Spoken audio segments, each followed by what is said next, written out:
Yeah, okay. All the checks have been done. I am uh using the same technology I've been since launching this show. I just have upgraded to a significantly better computer quite recently actually. As a nod to um Treehouse of Horror 12. As many people know, I am quite an enthusiast for the you know the golden age and even some of the seasons after. And honestly, their recent product has been pretty good the last few years. I am quite a Simpsons enthusiast. Um, His name is Pierce Brosnan, as a nod to the sketch in which the writers paid homage to slash parodied 2001: A Space Odyssey. It was on the brain because, yeah, I did watch every Treehouse of Horror at the beginning of. Well, I mean, I watched every single one throughout the course of the month of October to get in the mood for that season, you know. Um, and I was like, you know what? I have a new computer. I might as well name it after the evil home automation system and one of the most memorable sketches. Um, Hopefully this thing isn't harboring any like homicidal tendencies. I don't think AI is getting to that point, even though it is infiltrating the industry. In Well, obviously it's a product of it, but like the manner in which like it's affecting things, like in terms of its overall, um, you know, uh, I guess state of affairs is pretty serious. Given that RAM is significantly more expensive now, and the costs are going to continue to rise specifically because of that. So honestly, if you're people should upgrade their tech now, or if they're going to just buy like RAM for upgrade purposes, they should just do it right now before it becomes completely unaffordable. Yeah, one has to wonder if that bubble is going to burst and what the economic impacts will be. But this is something I talk about in my everyday life. It's not part of the operations here on Black Stitch Hockey. It's not a tech podcast or an econ podcast, even though both of those things will have effects on our fortunes uh, to varying degrees. But now that I'm done rambling, yeah, I am back for another episode, and now have a better interface. Something I've gotten comfortable with pretty fast. You know, it's the OBS Studio version that I'm using is the same. Uh, but just have better hardware and software than I did, because it's more up to date and just more powerful overall. So this is pretty cool. But yeah, we are here another episode of North American Dev Deep Dive. As this is the linchpin for our AV component as of right now. That might change in the near future. I will just say that Christian is adapting to a new lifestyle right now, and he will remain a constant in other areas such as social media and occasional short form AV content. But he's not going to be back for a little bit longer in terms of our main podcast and written content. Uh, Again, details will be disclosed on that matter when he finds it appropriate to do so. Um, we'll kick things off looking at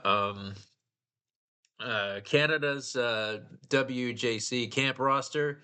The brain trust for this is the London Knights. Movers and shakers. This team is not like it's Dave Cameron incarnation at all in terms of who's running it. Are they qualified to do so? Who are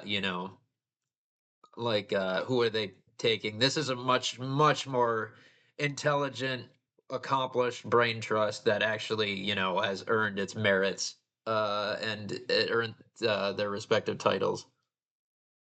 Um, so I'll read a little bit of this article by the wonderful Chris Peters, very talented guy. Someone whose opinion I actually trust in that world. But yeah, mostly I'll just look over who their roster selections were, which was put out. The list was put out 3 days ago. Hockey Canada took one of its finest. Blah, blah, blah, blah, blah. This is 27 players take to Ontario. Canada is looking to race it back to a quarterfinal exit. It's bad taste. How they from Ottawa last season. You can see this probably. I think the text is big enough. The team will be led by London Knights head coach Dale Hunter, looking to repeat a success from the 2020 World Junior Championship, where Canada won gold in dramatic fashion. 6 returnees from last year. A couple players weren't last year because they started but they weren't there last year, but started their seasons in the NHL. And who wouldn't be loaned? St. Perek, Michael Misa, and Harrison Brunick. Yeah, Misa certainly could have helped them last season. But back in Seneca, Berkeley Catton, Ben Kindle, and Sam Dickinson will be staying where they are. Yeah, Celebrini certainly getting loaned out. It's a shame that I have nothing wrong with the United States having won that year, despite how things went with the forward of the tournament and its tie holder for, albeit losing out due to a goal differential tiebreaker with his rival Jonathan Lecker. Uh, I don't mind that the U.S. won the gold medal in 2024, even despite my axe to grind with Cutter Gauthier. But I really wish that Canada could have given Macklin Celebrini a better WJC run, even if they weren't going to win no matter what. I wish they could have at least gotten him to a medal game. He certainly played decently, from what I recall. You know what? We're just going to embrace the fact that this is a podcast that goes down rabbit holes. We already did it in the opening minutes. It happens a lot, and I'm by myself. I got to make this somewhat intriguing. Yeah, let's see. Uh, Shut up. Uh, Yeah, 8 points, 4 goals, 4 assists in 5 games. Like, certainly wasn't his fault that they underachieved. He just had such a good DY, man. I think about it all the time. Like, expectations for him were fairly high based off of who he was at the USHL level, but like, he managed to exceed them. And I think he's a better prospect, or he's not a prospect anymore. He was a better prospect than he was given credit for. Like, I think we know now beyond a shadow of a doubt, despite some speculations, that he was not just like a superstar, but below the top tier type guy. Um, like he was not just the number one prospect in a weak draft class. He's better than, I'm going to say it, like, I think he's better than Gavin McKenna. Like, I think we already know by the respective DYs, and I don't know necessarily that even if McKenna turns it around, he's going to acclimate to the NHL that quickly based off of what we already know. But we'll give it some time. Um, but anyway, yeah, Carter George and Jack Ivkovic. Yeah, Canada has been doing better in the goaltending production. department recently. The rosters did make 2 cuts, 1 a forward, and before they can register their group for the tournament. Let's see. Forwards, Carter Bear, left wing, Everett Silvertips, Detroit Red Wings prospect. Yeah, I mean, all but one of their forward group members that they have now already has NHL rights, and the other one is Gavin McKenna, who I think it is up for debate if he's still the top prospect now. Ivar Stenberg, certainly, I think even Verhoff potentially considering when you like consider relative challenges, at their respective positions. It's something I was discussing in a Discord server recently as I have exactly one guy who is as enthusiastic about hockey as I am, but due to his job in the mortgage industry, he is not as caught up on prospects as me. And he also admittedly has a wider variety of interests and hobbies that I have than I have at least at this current phase of my life. Um, but I shared him a little.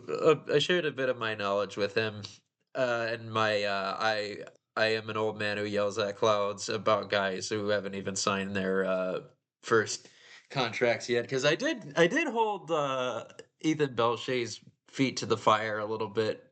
Because there are still some things about him where, like, even though he could potentially be promising enough or at least appealing enough to scouts and GM's interest to the point where he actually, alongside Stenberg and Verhoff, are as part of like the triumvirate that forces McKenna out of the top three. But he's just so shot first that it's actually kind of obnoxious.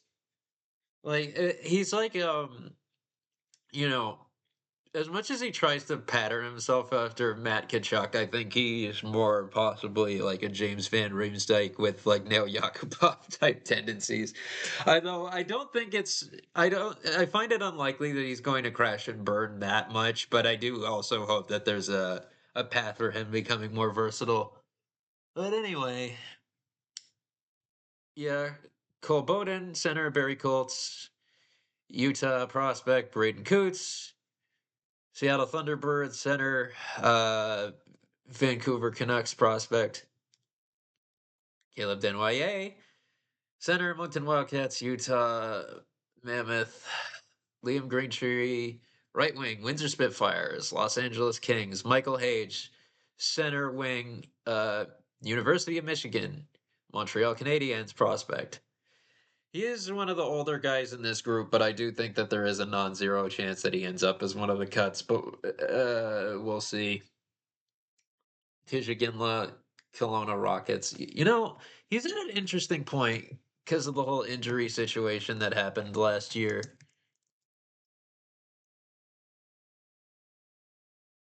Uh, I'm not as caught up on the dub as I have been the last couple of years. Let's see. I mean, uh, the, considering the circumstances, I wouldn't mind that being his D+2 output, but I don't know. I just think that there were more steps for him to take, and the time missed has just seemed to have held him back a little bit. Uh, we'll give it some time.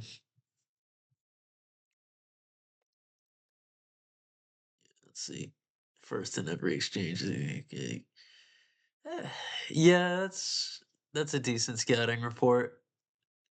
Quite the pedigree that he was born into. Oh, I don't know. Whatever.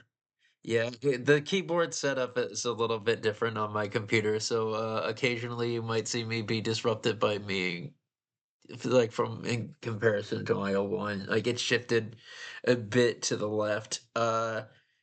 So this is just a bigger thing, like physically. So occasionally you might see me be disrupted by me doing dumb shit. This is a gaming laptop, by the way. I thought I'd put that out there. Um, let's see. Jetlichenko, center, Brantford Bulldogs, thanks to that recent blockbuster trade that put him on a fucking wagon. Finally, did I say bluster? Yeah, occasionally my consonants start to blend when there's like overlap between them. Like if I'm saying like similar-ish sounding things in succession and other such things. Whatever, you get the point. Philadelphia Flyers prospect, 13th overall, 2024. I've come to remember that a little bit more fondly. Yeah, he is kind of taking like he's kind of on the same path that I think Jack Nesbitt is going to end up taking for that same franchise NHL. That is, um,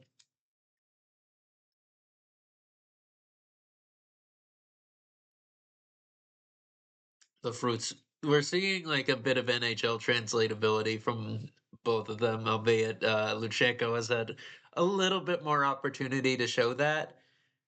Um, but I think it's like both guys, like you have to give them like a handful of years to really see like the full fruits of it.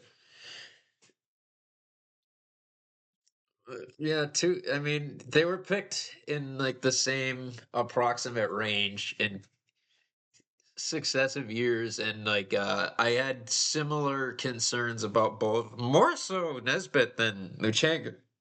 Because I mean, Nesbitt played for a much better team and had a lower PPG. Um, but like, I they were similar-ish profile players that I had like you know some frustrations with due to like their low offensive upsides. And just the fact that they just started to some of the inclinations they had, but there is something to be said about these guys who like, you know, um have like translatability in that abstract sense of like you know, what's it called? Their physical attributes just being NHL worthy, you could say. Um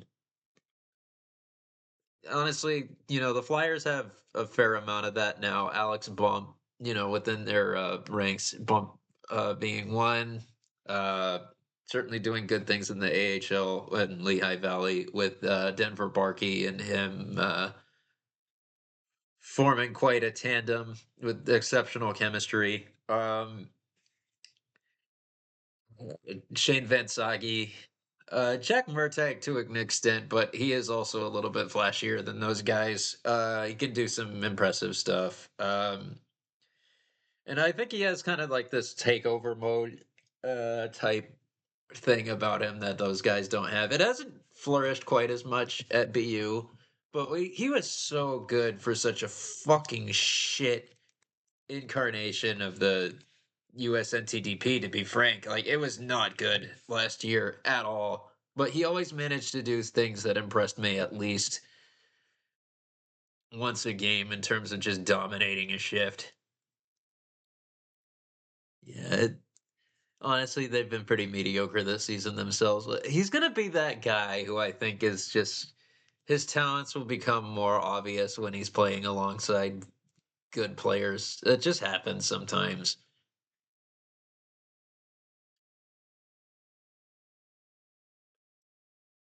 Yeah, we'll see. There are guys who've had similar output where I don't, and I where I don't think they should have been given like the benefit of the doubt. Uh, like Devin Kaplan, is probably the biggest exemplifier. Like he didn't live up to the expectations that the fan base had for him, and yet he was given a contract nevertheless. Um, But I think Murtagh, I think, is one of those guys who will actually be worth the investment in when all is said and done. What's up with him now? Like, I haven't seen as much updates from him in the A. Eh, yeah. I mean, we need organizational depth as well, but and I think some of the guys that are in Philadelphia's grasp are going to be like guys who nominally exceed their expectations. Need a blanket. Hold on. I am a little chilly. All right. Should have got a bowl. Womp womp. Dad joke. Um, yeah, I don't get it. And then there was Carson Dorwart. Yeah, man, can we just not? I don't mean to throw too much shade because, like, yeah, obviously he is an ex-teammate of a contact of ours in the form of Kate Herrera at Mass College of Liberal Arts, but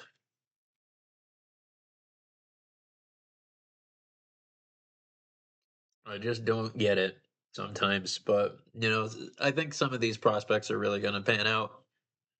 An exemplifier, albeit it's easy for him because he was had high expectations anyway. Will come up in a couple of spots, but let me just finish the last of this chocolate hot chocolate coffee mix,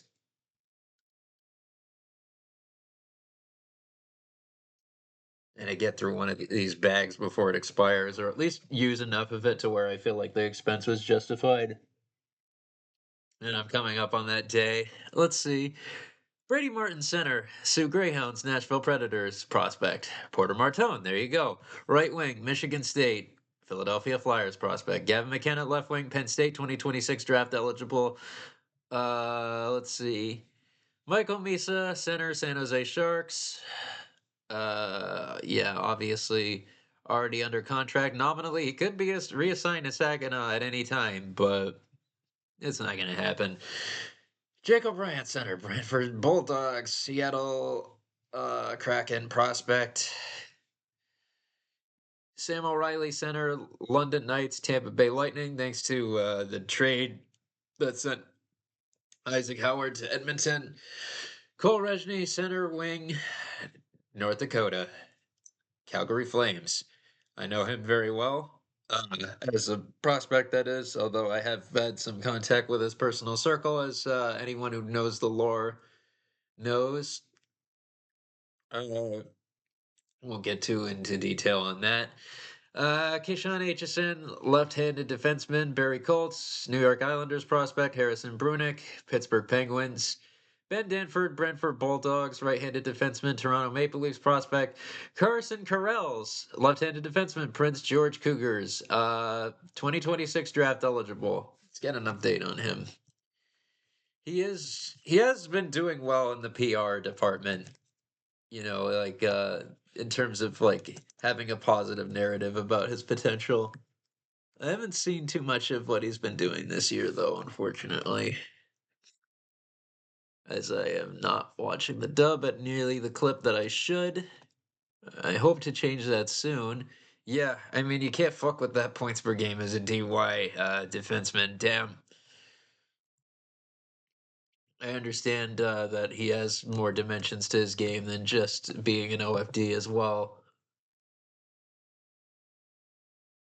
Let me see if I can get a sure. Yeah. Yeah. He's I've definitely seen that about him. Like, good puck battle winner. Um, good contact balance. Like he's got a little bit of that Miro Heiskanen uh cadence to his game in terms of just being like, dominant by being, at least good at everything without, you know, any sort of standout trait. And I'm fine with that. I like those sort of players. Like that's one of my favorite archetypes to watch. Let's see. Ethan McKenzie, left-handed defenseman, Edmonton Oil Kings. Yeah, he another guy I haven't seen much of because of the league that he plays in. I'm so behind on the dub. I gotta catch up.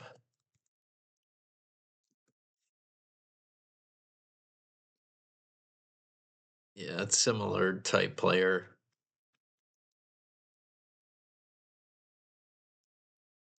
Yeah, he's I would not be surprised if he gets taken as an overager this year. Like I think they can't ignore him this time. But yeah, he's gonna. I think the college route is still gonna be good for his development. Like I'm glad that he is headed to the Fighting Hawks next year. Man, like for a two-way D, like this is this is good. Yeah, we'll see what happens. Yeah, I kind of thought that someone would throw a dart at him in the later rounds last year based off of his performance. It just didn't happen, but there's always this time. Zane Perek, right-handed defenseman, Calgary Flames. Cameron Reed, left-handed defenseman, Kitchener Rangers, Nashville Predators prospect. Jackson Smith, left-handed defenseman, Penn State, Columbus Blue Jackets prospect. Keaton Verhoff, right-handed defenseman, University of North Dakota, eligible for the 2026 NHL entry draft. Another guy I've seen plenty of, and I believe very much is going to be useful. I There's a lot of expectations that he is going to be a third pairing D man. The thing is he's already like at the college level proven that he's a lot better than guys who have a lot more experience than him, which is saying a lot because not only is he the youngest player in NCAA this year, he is a guy who has only been playing defenseman for about 4 years. He just does this because he wants to. So I would not be surprised if he is in the top four, even on pairing one. But we'll see once camp finishes. Goaltending situation, the aforementioned Carter George, who is a Kings prospect, and Jack Ivankovic, who is a Predators prospect and doing quite well with the Wolverines despite being very, very young by contemporary NCAA goaltender standards.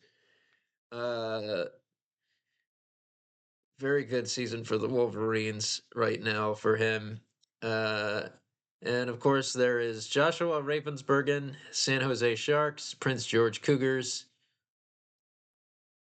And yeah, I mean, they got depth this time around. Like, they're wheeling out something good here.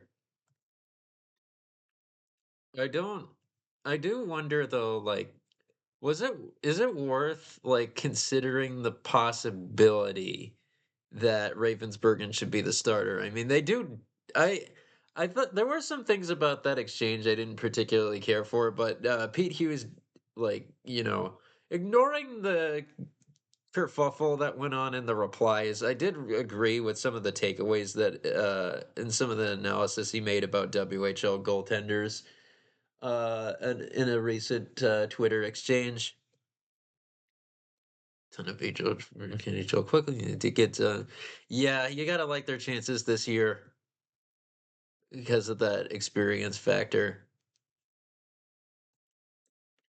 Uh, yeah, this layout is still a little different. I wish my space bar were bigger. That's the only thing I change about this. Like, I would move some things around, but mostly that. Eh, whatever. Just gotta get used to it. Or else and put them in the right blah blah blah blah blah. After watching all this, yeah, Verhoff had a good shot. I always thought he was a fait accompli, even if like he was only going to be an extra defenseman. Right shot, so I still think he has to earn his spot. He's going to. People are. I don't understand how anyone in the scouting community is still underestimating him. I have plenty of goodwill towards Chris Peters, but like, you're completely out of touch.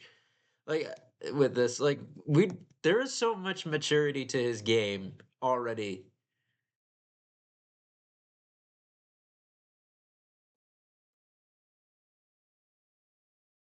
I would be shocked if Verhoff is the D cut. I'm sorry, but I really, really do believe that this kid is better than he's better than every single one of his peers that are close to him in age. And like He has things about his game that are better than players significantly older than him. I this is like he is the new version of a generational defensive prospect. Like I've never seen a guy with this particular assemblage of components to his game. Like for all the Ekblad comparisons that there are out there, it's kind of like selling him short. There isn't really a precedent for him, and uses it to produce what he has to produce such ridiculous results that are well above his age. There are things he does that are more like what a winger does, uh, and like I think that he's more adept at it. Like in terms of like peeling pucks off of walls, and honestly, just like overall puck control that he's way better at than like most CHL wingers. That's what I saw from him last year. And even at the NCAA level, his skill level is higher than that. You couple that with him being fantastic at retrievals and, just fucking just unreal. In so many other defensive components in terms of like cutting off angles and things like that. He's just one of the best defensive prospects that we've seen in years. I think it is possible that he is the best D prospect since Rasmus Dahlin. I genuinely, as great as Matthew Schaefer was last year, I think that for different reasons, Verhoff might be a cut above that. No, it's a difficult comparison though. We had to. That's one of the ones we really had to give time.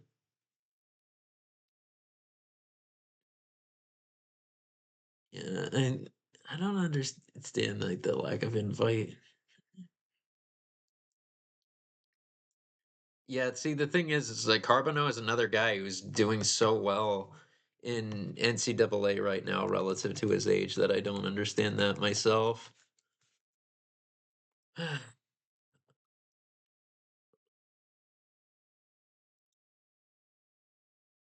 Oh wait, I'm sorry. I was thinking of Justin Poirier. They kind of blend together because like I saw them come up in the QMJHL at the same time. That's on me. Yeah, he's had an impressive output this year. Bit of regression in the playmaking department, but like, yeah, I don't know what the fuck the deal is here. You know, yeah, I was totally thinking of Justin Poirier from the University of Maine there. I apologize. I'm kind of fucking embarrassed now, actually.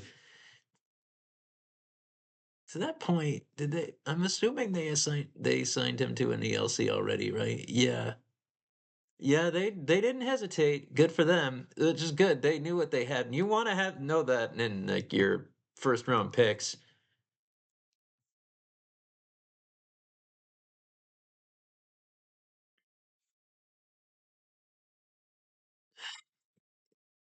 Yeah, are they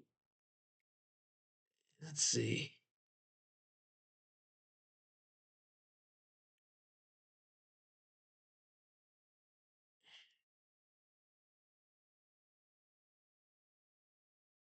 Yeah, it's kind of funny how like they're so close in age, but Poirier was just like a very, very young 2024 draft eligible. And I commended you know, what Carolina for, you know, recognizing the value that was there. And I knew I had kind of a sense that he was going to fall because of his size. I and the Q factor, but they're looking pretty validated right now. I mean, look at his NCAA translatability.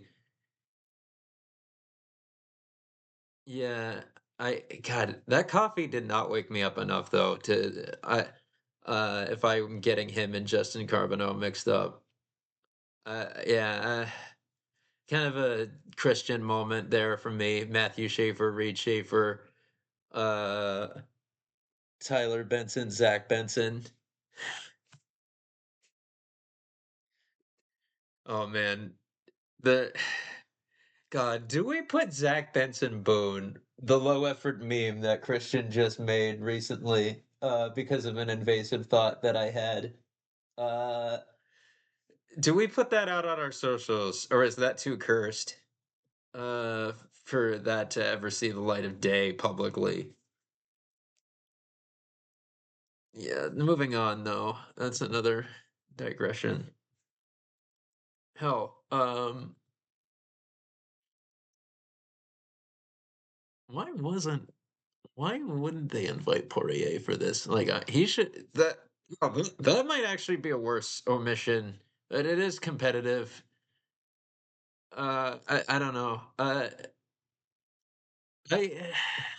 would I maybe maybe I know it's not really fair comparison due to I guess it depends on their wants, but yeah, let me just look at this again. Like,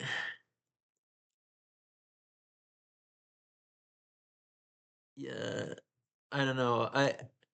I don't. Do I dare? Do I dare?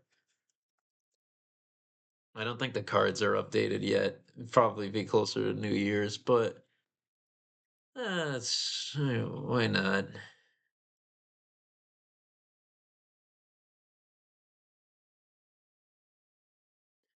Shit.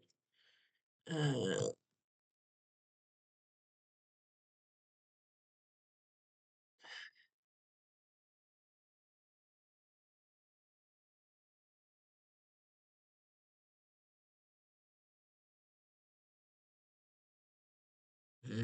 yeah, I want to go deep on this one. Like, I want to compare their respective NHLEs, and apparently don't have the brain power to do the math right now.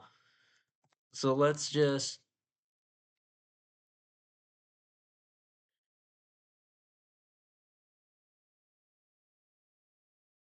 yeah, let's see.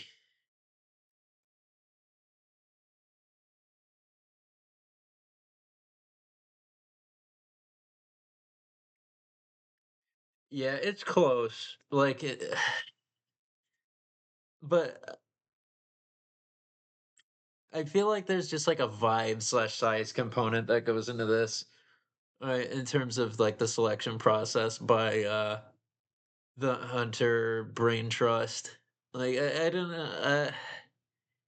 Just looking at where these guys are at right now, I do think Poirier is doing better than Green Tree, and like I would probably like no, is he is they're both they are both right wings, right? I'm not having a brain cramp here. Yeah, the righty shot. Like Green Tree, I think is maybe a left shooting right winger.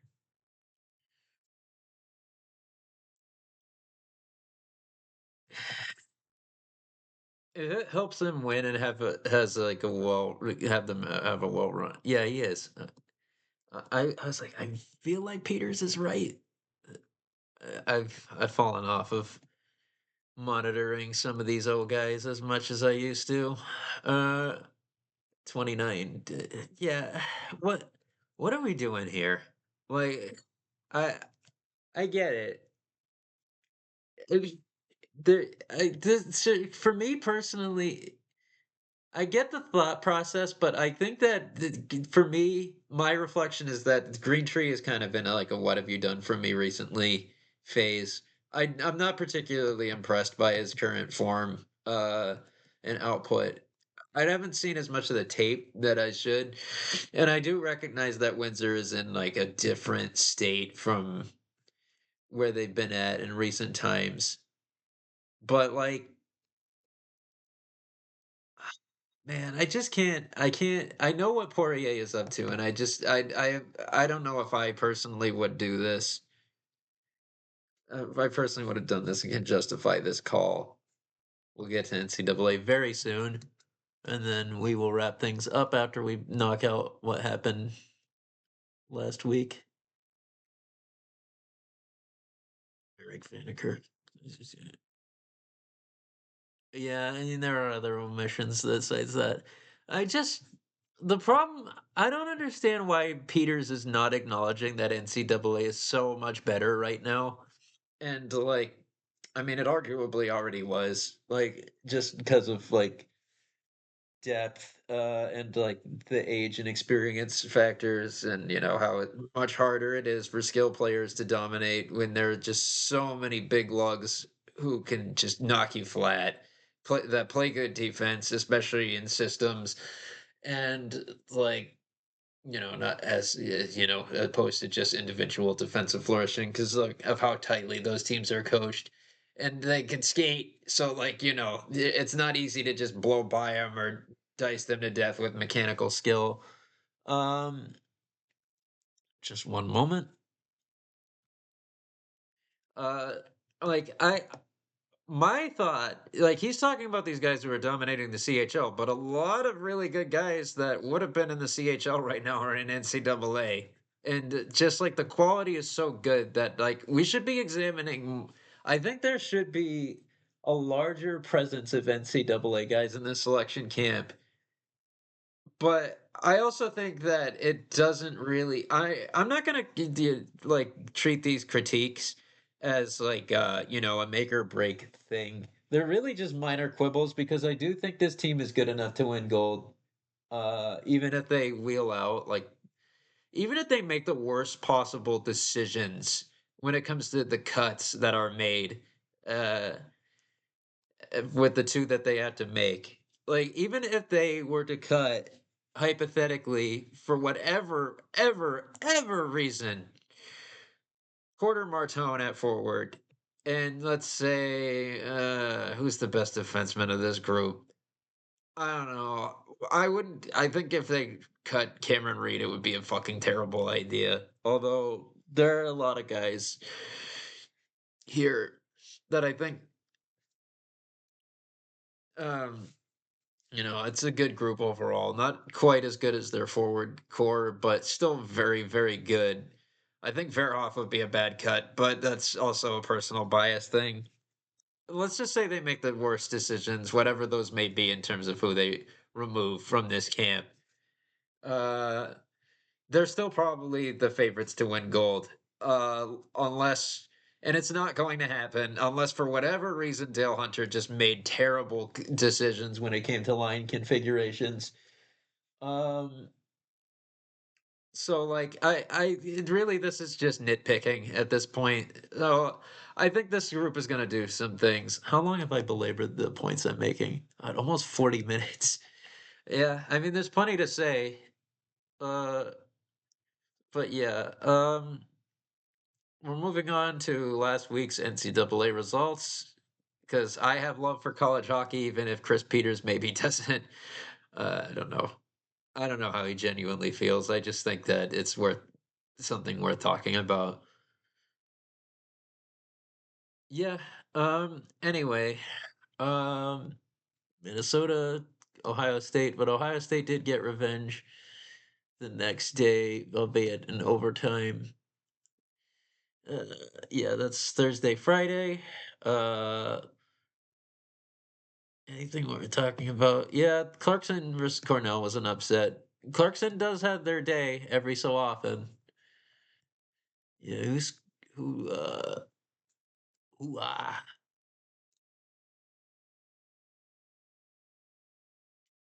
Remy Gillen. Remy Gillen has scored what stood as the game-winning goal. Uh,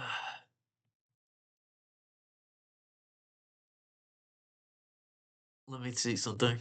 Yeah, the what's remarkable about this is not a single player had a multi-point game. Really getting it done by committee, which I guess makes sense when you're kind of outmatched. But that's another not as significant as the other like 2 big ones from last year. Yes, I will say for as many qualms I have with Penn State this year, they are better than Cornell. But nevertheless, another feather in the cap for Shane Soderwall, who, despite his team's mediocrity at best. They're really not that good at all.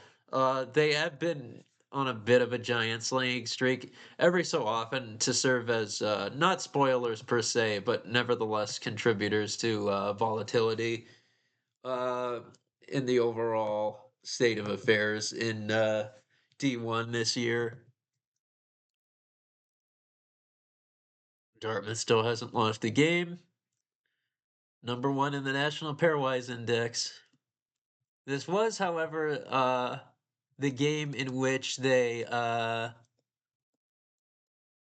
finally trailed in a game as they conceded the first goal.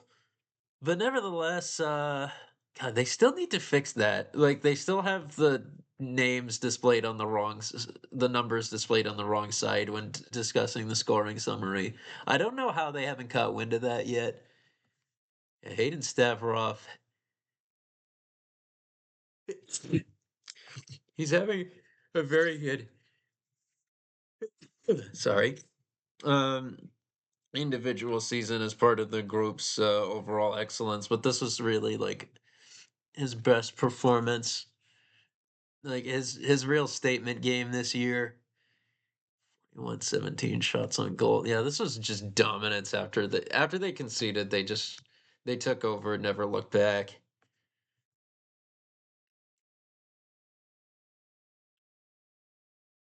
Let's see. Yeah, ranked matchup: University of Minnesota Duluth versus Western Michigan. The Bulldogs won that one by a score of 4-1. Let's see.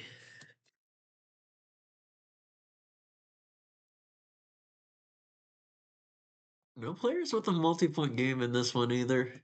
Well, that makes sense. I'm looking at the wrong side. See, I make mistakes too. Max Plant. Oh, we already knew that. Scout Truman. Sorry, Scout. Let's see. Kyle Gaffney. Yeah, that's it. The game-winning goal was scored by Max Plant, who is having just a fucking unreal season as part of that very, very good first line.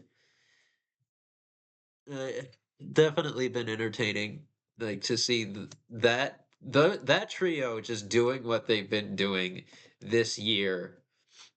It's been so key for UMD, along with Adam Gayan finally showing some of his capabilities that indicated some potential for at that World Junior performance. Like he's taken the long path to get where he is, and maybe he's not an NHL starter who should have been the 1G in the 2023 draft class. I certainly wouldn't have taken him over Yegor Zavragin, albeit the Flyers had him better scouted at that time than uh, pretty much any other organization. He was not well known at all, by prospect standards before he was taken. Um, he might be, he might have strong backup potential down the line. Do we? Yeah, sure. It's best to confront my pain. 3-1. Yeah, multi-goal performance by Dean Letourneau, which I believe was his first in college hockey, as he has turned the corner this year. I am not going into this, and I'm just going to briefly acknowledge that BC defeated the Riverhawks again, 3-1 at home at Kelly Rink the following day as well. Let's just not. UConn 3-0, Merrimack College. Harvard defeated Yale by a score of 3-2. Let's see. Wisconsin defeated Notre Dame by a score of 7-4. Denver defeated Miami, Ohio. 4-0. Yeah, the Michigan Mich State matchup was pretty good on both nights. This game was actually more competitive and entertaining than its scoreline indicated.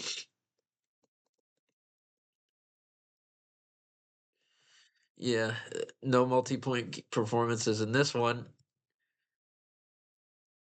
Yeah, it's pretty even. Like that was my reflection as I watched that as a palate cleanser from the disappointment that UMass Lowell gave me. The next day, of course, Michigan State enacted revenge by emerging forward victors by a score of 3-1. Uh, yeah, Porter Martone. Yeah, this is an empty net goal, as I remember. Yes. Okay. Yeah, Lindstrom finally getting on the score sheet is nice. It doesn't happen often. What the hell? Yeah, I am still not quite there yet. I'm working on it. Uh, Caden Primo. Eventually, he will be usurped. I don't know how he's still relevant in the public consciousness of this sport, to be honest with you. Like, even as a guy who's like, as a Flyers fan, I have watched him putting good performances against my favorite team in a moment that just like is always such a slap in the face. Yeah, he has not shown that potential yet.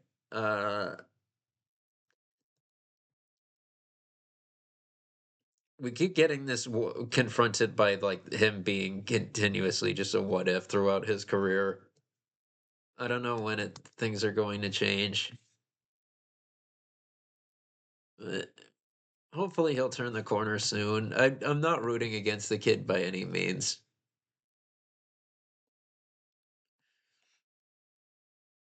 9-2. Yeah, they really upped the ante there. The Badgers, who the men's team is looking about as good as their women's counterparts, coached by their finest ever alumnus in the form of Mark Johnson, unless I'm forgetting someone.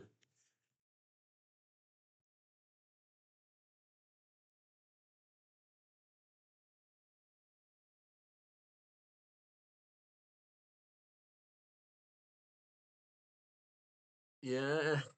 Uh, I guess if we're considering the totality, then yeah, Johnson had a better career than Joe Pavelski, but I think if we're just going off of NHL, then yeah, I think then it's up for debate at least. Not amazing, not a really like for a program that has accomplished as much as they have.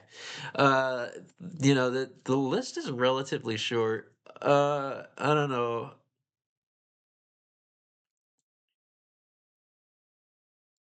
Let's see. Can I sort? Yes, I can. Danny Heatley. I mean, he scored 50 and '07.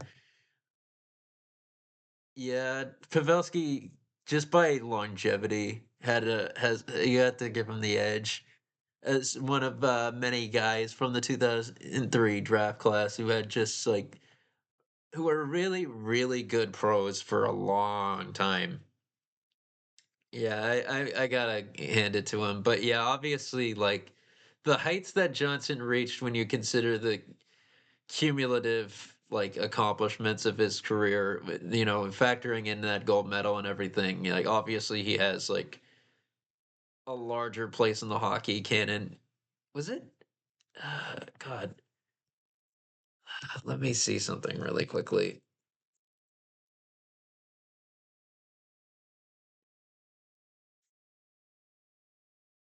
That's not what I meant. Is there a way I can find the box score?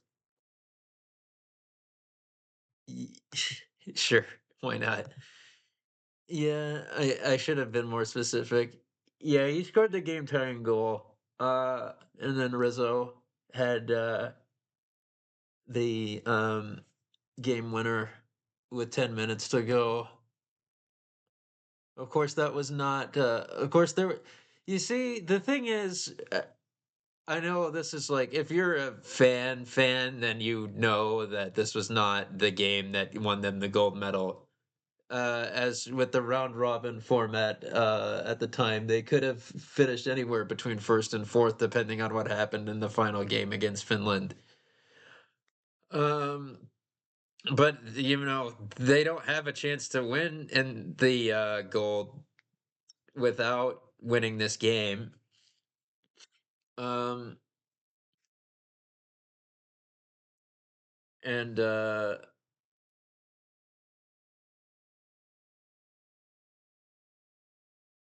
so like this is just, and of course with the upset nature of it, like you know this is just such an important part of the canon. Oh, Johnson scored 2 goals that night. He leveled it at both 2-2 and 3-3. you know, you know the rest. Anyway, that diversion aside, yeah, yeah, that was a significant narrative. There was so this weekend, this past weekend, UNH swept uh the University of Maine on the road, no less. For the then that was the first time in 17 years that yeah, low event game there. Uh, shit. That's the first time in 17 years of the border war that UNH had swept the Black Bears, with this being followed up by a 3-2 win, as noted briefly the next day. That was definitely one of the biggest narratives. It had big Hockey East implications, albeit Maine was able to reverse the damage last night with their 5-4 overtime win over UMass Lowell. Another thing I don't want to fucking talk about. I'll briefly go over that. I'm gonna actually pull up a summary for that Providence versus.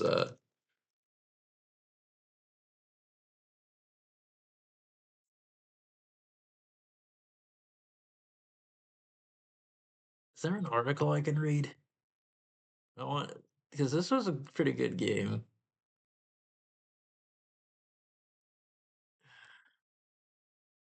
Yeah, Maris Cup. Providence won by a score of. You know what? Let's just pull it up from Browns. 4-2. Let's see.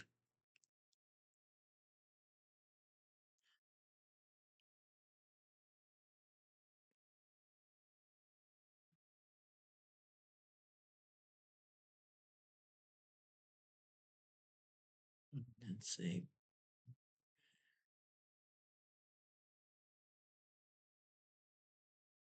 It, it was a good effort. Yeah, it was a close one. It's closer than the score made it appear. I watched most of that game, and like it was Brown was hanging with them despite Providence clearly being the better team throughout most of it. Princeton versus Clarkson. I don't know. How do I change the view? Oh, here we go.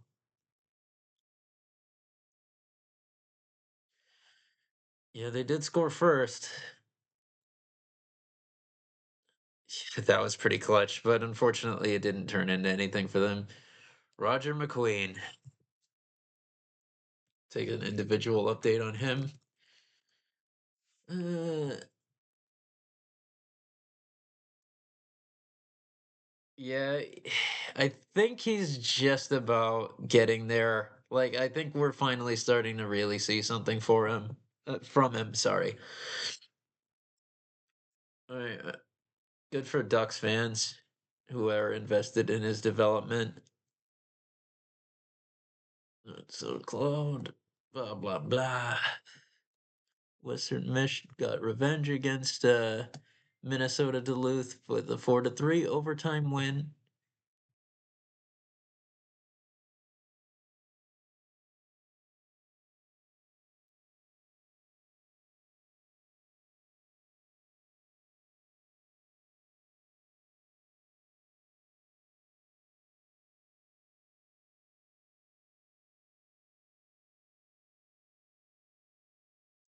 Yeah. Let's see. Yeah, William Whitelaw. He's been pretty damn good this year.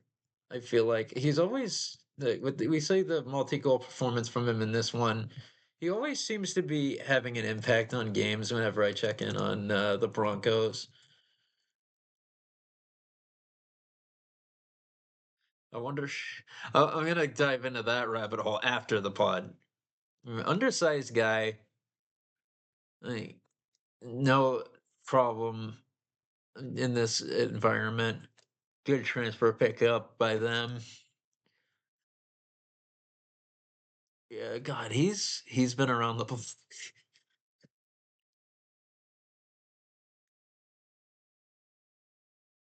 I do wonder what his pro future looks like. He's gonna sign a contract. It's just with I think CPJ has a place for him in their uh you know in their ranks. It's just a matter of like what happens from there. Like, does he have like bottom six NHL potential? The problem is like, yeah, I don't know, third line goal scorer. That's really the only thing he can really be because like he's not built to be play like defensive bottom 6 minutes. That's the issue. But I do think there is something there with him. Man, we're almost done. Was it last night? Yeah, I did. That was what, Amherst? Wait, no, right, yeah, that was on Tuesday. God, my sense of time passing has been shit recently. Yeah, it was on, God, yeah, Amherst versus Northeastern, UMass Amherst, that is. 2-0. It wasn't really a more remarkable game, from what I recall, but staying sequential here. Yeah, Vermont versus BU, that was a rough one for the Terriers. They won the night before, but they slipped up and lost 3-2 in regulation at the Agganis Arena. Uh, what can you say, really? Like, yeah, they surrendered a goal late to Thomas Sinclair. That was their undoing. Uh, it just you can't have that happen. The fact that they were in that situation to begin with is rough. I don't know what to say. I just don't. Like I saw that and I was just like that is a disaster for them. Even as they've underachieved this year relative to expectations based off of their form in the recruitment cycle. I just, I'm at a loss for words at how embarrassing that was for Boston University. All right. You know what? I think we can wrap that and we'll just look ahead to what's yeah, Owen Fowler, I'm just gonna say it. He scored the overtime game winning goal, and it was a rough one for UMass Law as they've lost the unfunny number, the six in the form of six of their last seven. Uh and yeah, the fact that it was, a Tewksbury native and ex Riverhawk that did them in, uh and it was their first loss this year in a game in which they scored three or more goals is probably the saddest outcome that has occurred to this point. I don't want to talk about this anymore. There's nothing going on tonight in NCAA. Let's see. Um, looking ahead to tomorrow, it's a relatively subdued, you know, um, docket due to the fact that final season is approaching for a lot of these student athletes. Some highlights include another chance for Dartmouth to extend their undefeated streak to start the year. Uh, let's see, Yale versus Merrimack, Colorado College versus Miami, Ohio. Uh, there's not a single game in which a nationally ranked opponent is facing another one. Which is kind of unfortunate, but the Omaha Lancers might be able to make some noise against North Dakota because they do sprout up with some impressive competition. Same thing with St. Cloud, as we saw against Western Mich, with them matching up against Denver. So keep an eye on that. I don't know, kind of an unremarkable slate this weekend, but that's fine. School first. Boston University versus Northeastern Hockey East matchup, both nationally ranked, but for how long in BU's case? Northeastern really the only good team in the pairwise right now. Take a look at that actually.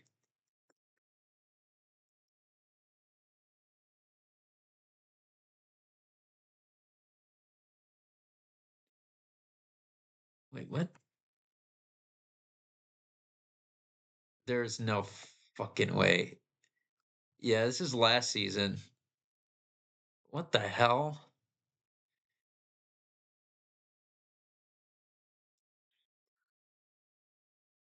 I don't understand. Why? Hold on.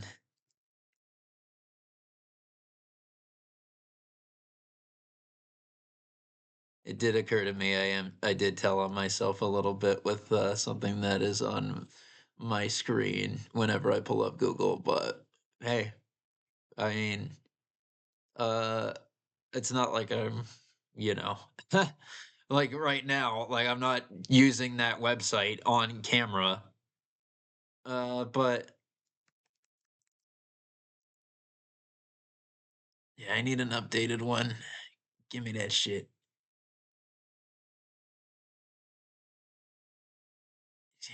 Yeah, okay, I understand how it works.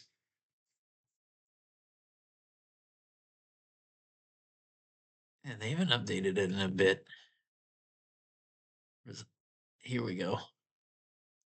Yeah, Dartmouth still number one.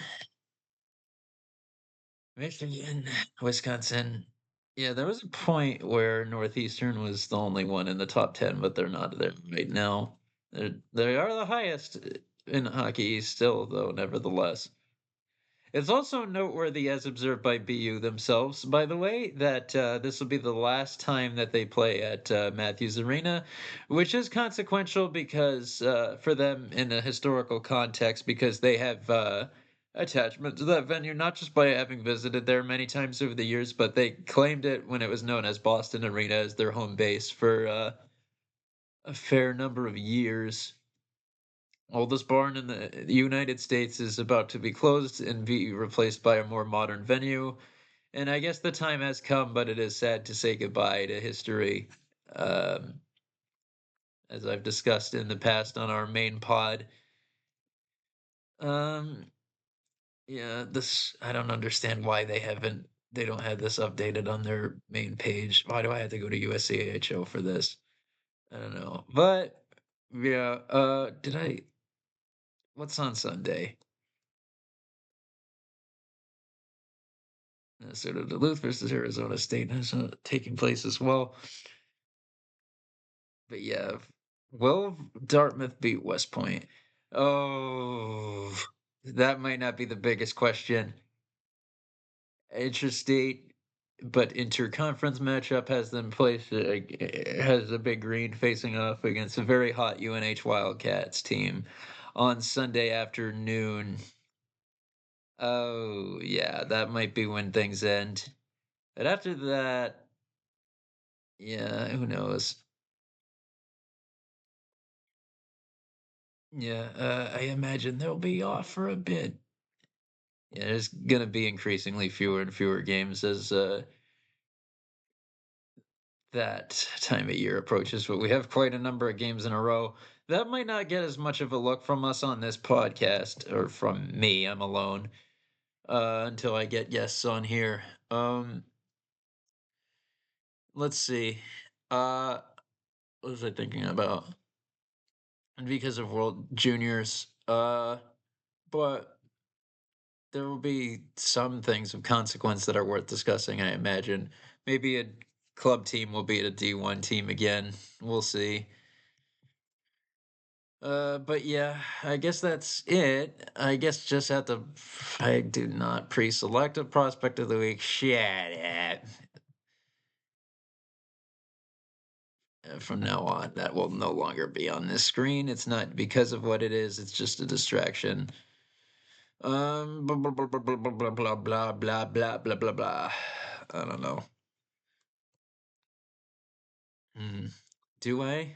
Do I want to? No, that's cheating. Uh, you know what? Let's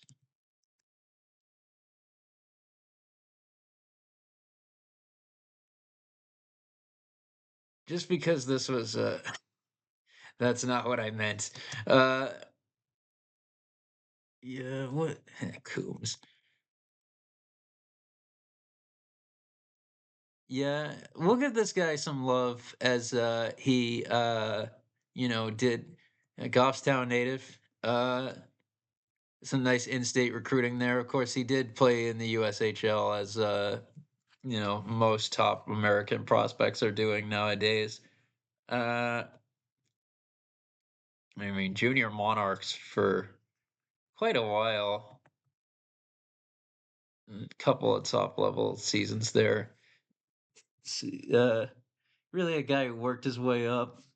I mean, low tier juniors for a bit in his early dev career. Uh, Prep school at Loomis Chaffee. Uh, Yale Bulldogs, uh, AAA, and 18U. Um, and, transfer from Union College, went closer to home. He's been all right. The team hasn't been on great form for the most part uh recently, but yeah, I'm increasingly hearing more and more about Kyle here, and not without reason because his form has been pretty good recently. And the rattling off two wins in that rivalry matchup and doing something that hasn't been done in years, like that's of consequence for the team. Let me take a look. We'll go back into his individual stats.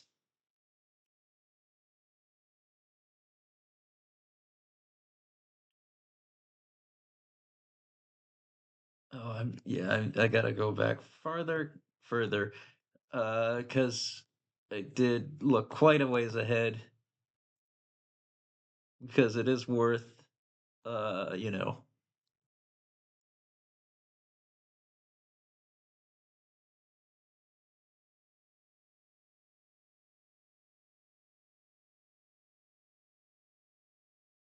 yeah, I mean,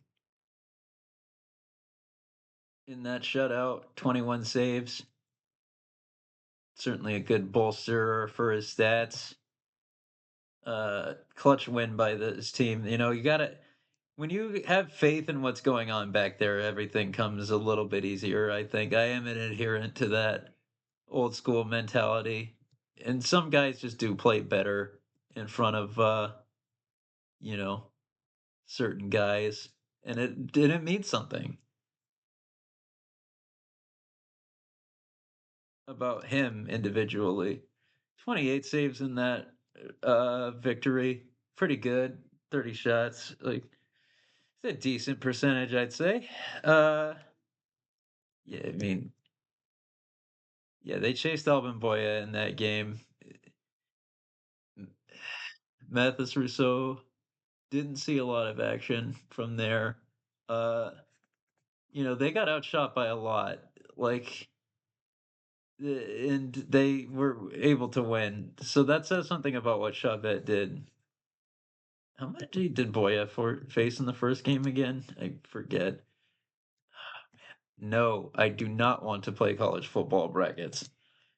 Can't do it right now anyway. Um, yeah, that Notre Dame withdrawal thing is kind of funny. Um, anyway, yeah, I don't think I would play in any bowl games either if I were them, to be honest, though. But whatever. I don't care. I think CFB is overrated, to be honest with you, extremely. Whereas this is an underrated product here. Yeah. Let me stop getting distracted. Oh yeah, they did roll with Rousseau, and I remember now. Yeah, that. Yeah, he. I wonder. It really but the big thing here is that UNH was outshot in both of those games, albeit more in game two than in game one, and they won both. So Chavez was doing shit of consequence. Like that's really the big thing for me here. I think he deserves some commendation. Like I definitely am content with him being the prospect of the week for this episode. But okay, now it's too small. Let's center it a bit. Hi. And well, goodbye, really. Although it's not really goodbye, it's au revoir. As I do intend upon doing this again next week, uh, provided I don't get sucked into playing video games so much that I don't forget because of that. I just get like getting wrapped up in it. It just might rot my brain to the point where I just don't end up doing it. Um,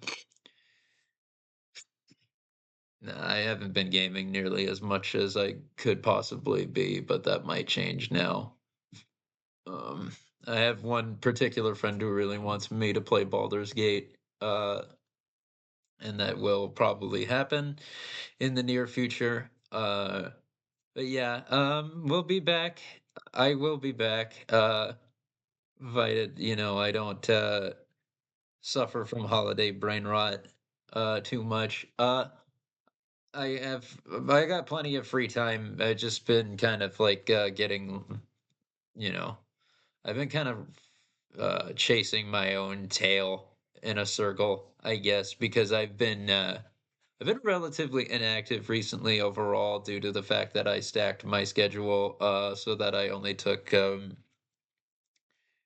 first session accelerated classes this term. Uh, so I have a fucking shitload of time off before the spring semester, even now. Um, like way beyond what most other students have. Um, so things have just been kind of blurring together. I've been going at a crappy pace, which partially accounts for why I don't write as much nowadays. Um, but with the right amount of mental stimulation, I might be back. I'm glad to have this to provide structure for me. I'll tell you that. Um, to have this as like a consistent creative thing wherein I dive into the thing that's really the biggest interest that I have. I'm really glad that this was an idea that we had in terms of transforming our product because like to cover these sort of narratives is the most rewarding thing for me. Like I've enjoyed covering prospects perhaps more than anything. Um and just overall dev hockey. And in the process of doing this, I had a thought. MIAA is more or less coming back into full swing. Lowell High School kicked off their season. We'll take a look at that briefly, actually. Uh, I will not. Uh, I don't know if I don't want to like go through the process of resuming my screen share, so I'm just going to look at that briefly. And fuck me.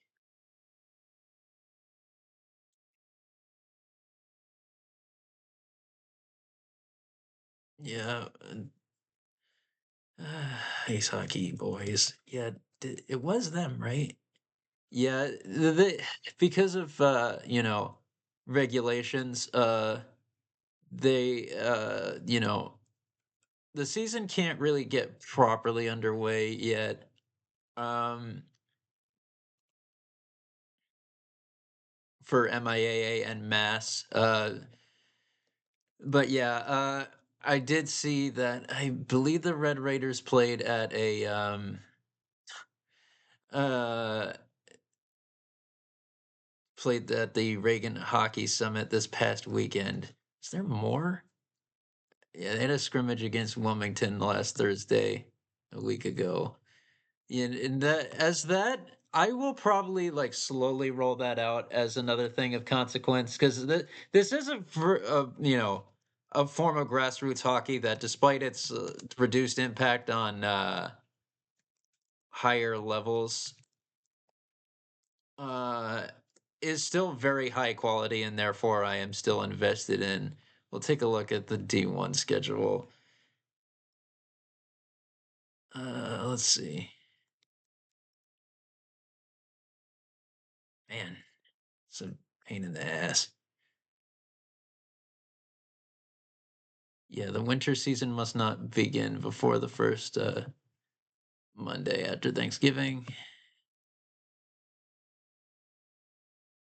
Yeah, the first available contest date was today, in like a competitive context.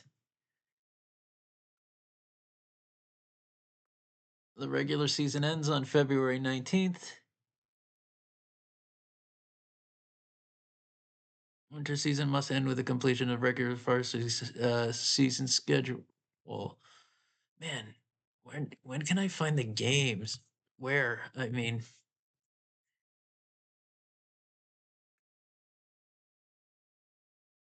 I just yeah, this is a comprehensive one. Yeah, let's see. This is yeah, it's all hold on. Gosh. Hold on. Yeah, let's see.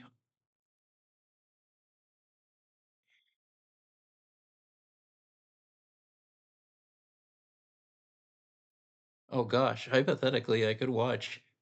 I won't. I might just do this for enrichment's sake and to get an idea of what I think might happen. But yeah, I hypothetically I could watch every game from the Garrett Reagan Summit and it's like form some assessments and do some takes on like what I think we can expect from some of these programs.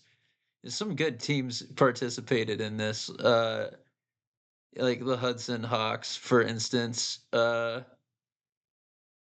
St. John's, Shrewsbury, who of course had quite a, after a terrible start, really had an amazing turnaround last year, which had them making it to the state title game.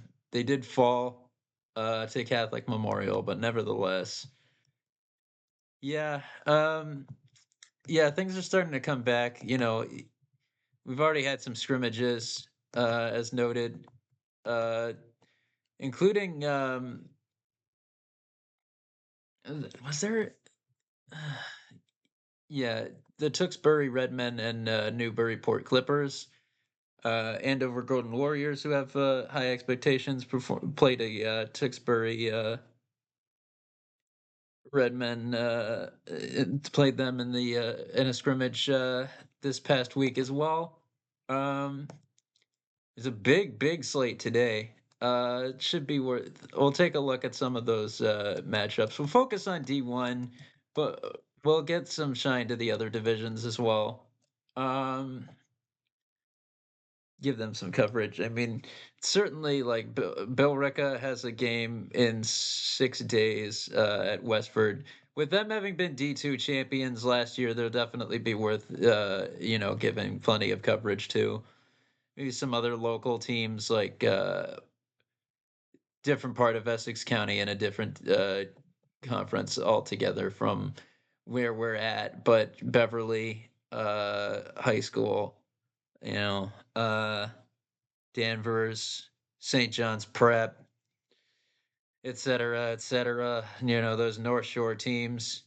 Methuen High School, of course, will inevitably get a lot of coverage, but yeah, but with MIAA coming back and with perhaps a somewhat reduced a lot of the consequential narratives for NCAA will play out at the World Juniors, which will be covered there. That might be something of a filler thing as we wait for NCAA and CHL to begin flourishing again when the WJC concludes. So that's another thing to throw into the mix. Certainly, when the playoffs come around in the early spring, that'll be something to talk about early spring, late winter, especially state tournament season. But even just the